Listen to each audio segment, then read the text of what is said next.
Hello students, welcome back to the second session of our online class.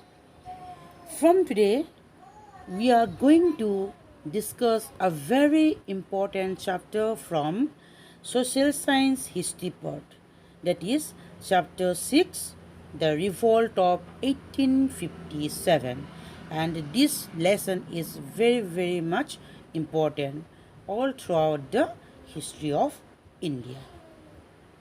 Before starting the lesson, I want to make it clear that what is a revolt or a rebellion.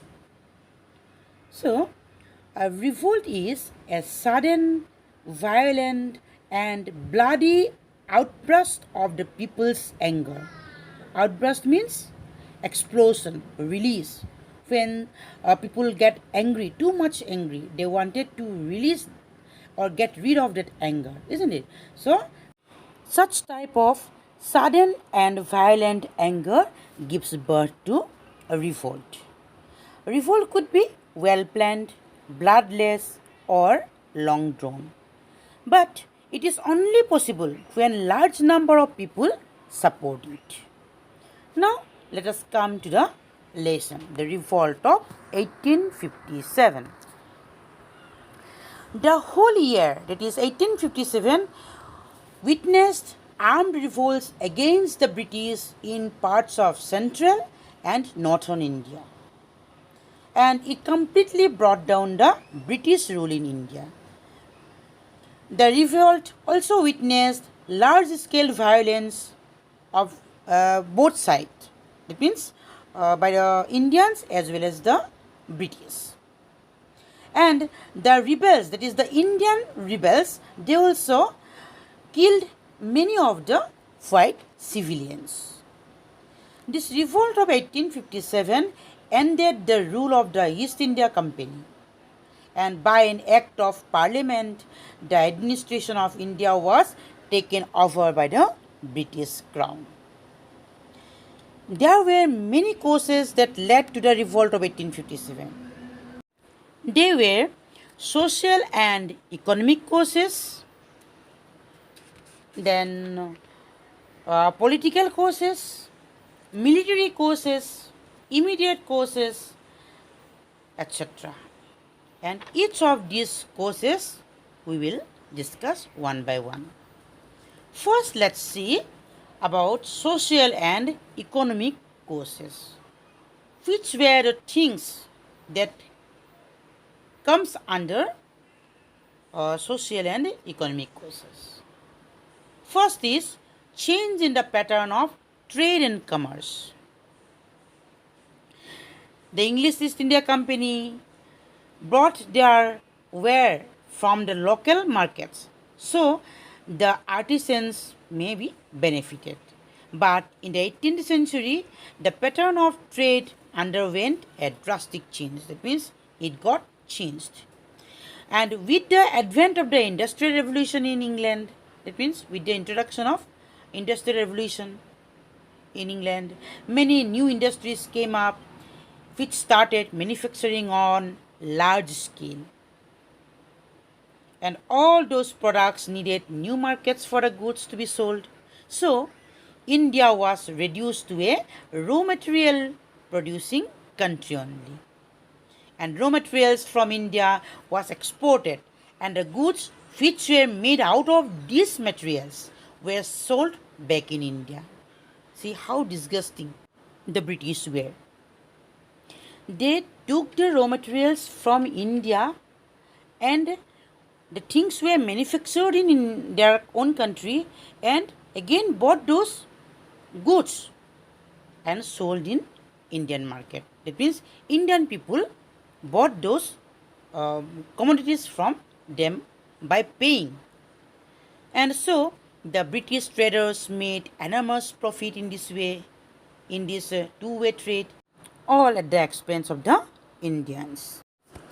Next, discontent among the Indians. Discontent means dissatisfaction among the people. The estates of many landlords were taken over by the East India Company, when the native provinces came under the company's dominion. So, whatever land were with the Indians, the farmers or peasants, even the landlords. So everything, almost all the lands were taken away by the British company, because at that time the country was completely under the control of the company, East India Company. And the landlords found themselves without a source of income, because their main source of income was their land, right? So when the British took away their lands, they completely became landless peasants, and they were unable to work and were condemned to penury. That means they had to face poverty and a very miserable life. The degenerating condition of the nobles and landlords led to the loss of patronage of local artisans and craftsmen. Then soldiers who were disbanded found themselves with no source of income. So there was a lot of discontent. That means in every step of their life, the people, that means the Indian people, faced lot of problems only because of the East India Company. And therefore, it was quite obvious that the people felt very discontent and dissatisfaction, which led to the revolt of 1857. Then, one more social cause which led to the revolt of 1857 was the activities of Christian missionaries. When the British government established churches and appointed chaplains for it at government expenses, the Indian people grew very angry, and also they felt very much disappointed, because they thought that they had to convert themselves to Christianity under this new system. Okay? Then one more social and economic cause that led to this revolt was passing of new laws. By this time, that means at that time, that means when that revolt of 1857 took place, by that time, Indians were introduced to the Western system of education. Everything was English education, which were brought by the English, the British, along with them when they came to India. And they started viewing the prevailing condition around them in a more rational and logical manner. Many of them took up the course of social reforms and pushed for reform measures. Some of the laws passed under the new system was the Act banning of sati and the Widow Remarriage Act. It was not a bad reform, but it was a very much good reformation indeed, because at that time sati was very much prevalent among most of the families, Indian families, and that sati system was totally banned by these new laws. And in place of sati, Widow Remarriage Act was passed, and this was resented by the Indians. They even look upon the reforming system or reforming activities of the British officials with suspicion. In that reformation also, the Indians were very much suspicious about the British, what they were actually going to do. And they were against introduction of railways, as people of all castes would have to travel in the same compartment. So that was also a good reformation according to the new law, because such time was prevalent in India at the time that there were differences in the caste system.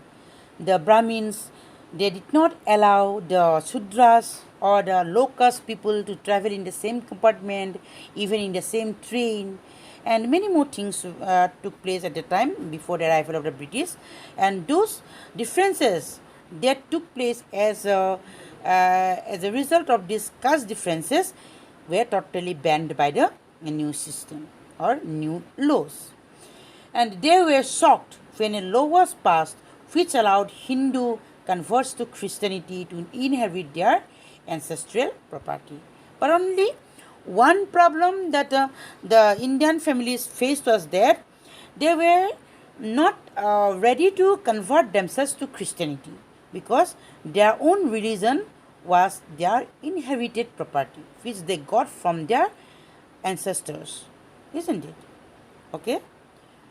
These were some of the few social and economic causes which led to the revolt of 1857.